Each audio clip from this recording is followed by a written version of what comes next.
There's the topic. Family support for Ross Harris. Again, he's the dad, and he's facing a murder charge in the death of his 22-month-old Cooper, who was left in a car 7+ hours.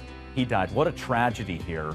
And we're also finding out there were internet searches done by dad and mom about how hot a car would have to be for a little child to die. And lo and behold, little Cooper did die. What are your thoughts on all this? 1-877-TEL-HLN. Jesse's with us in Texas. Hey, Jesse, your comment or question here? Yes, I have two questions. One is, after he got off work, why didn't he go to the daycare to pick up the kid if he thought the kid was at the daycare? And number two is, why didn't the daycare call him and say, hey, you didn't bring your kid in today. Is everything okay? Two great questions there, Jesse. And that, from what we gather, was the normal routine, that he took the child to an on-site daycare. Kristen Klingshirn again with us, personality on the syndicated radio show The Burt Show, although syndicated, based in Atlanta. A lot of folks have called in to talk to you about this. Have other people mentioned that? The daycare and the routine, or a different routine on this day? We have talked about this story extensively and taken a ton of phone calls, primarily from parents, and 100% of them said there's no way this could have happened.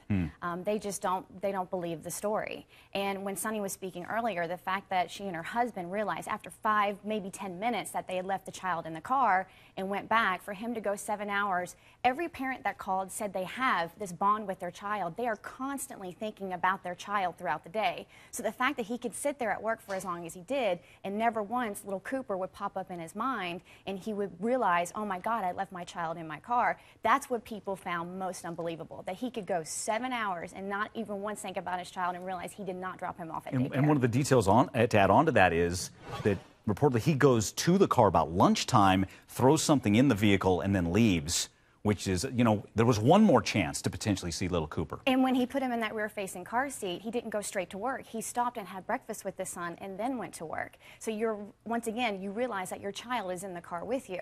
And even though in that time span of going from the restaurant to work, yes, maybe there could be a lapse in judgment and you forget, but this was routine for this family. This wasn't out of routine for him to take his child to that daycare. Right. So that's what makes, I think, in the court of public opinion, most people are thinking, there's just too many holes in this story. A lot of people are thinking that. And again, we now know that man right there called into his son's funeral, and a family friend asked for an ovation. He got a standing ovation.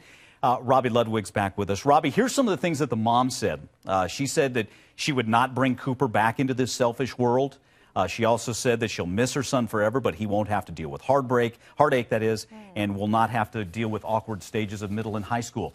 Again, I don't want to judge what somebody might say in this period where you lose a child, but I don't think I've ever heard that.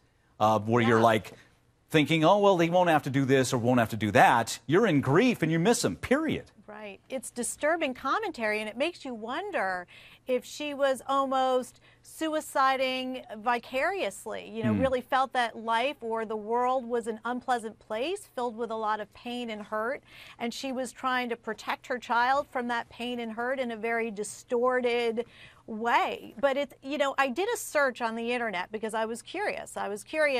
What someone would find if they were looking for how long it would take for a child or animal to die in a hot car. And all the advice out there clearly says never leave your child in a car, and never more than 15 minutes. And temperatures can be even mild as 70, and still be lethal because a car is like a greenhouse. So when you read the information out there, it's pretty clear that this is something very dangerous, even for a few minutes, for the parents that legitimately forget and get lucky somehow.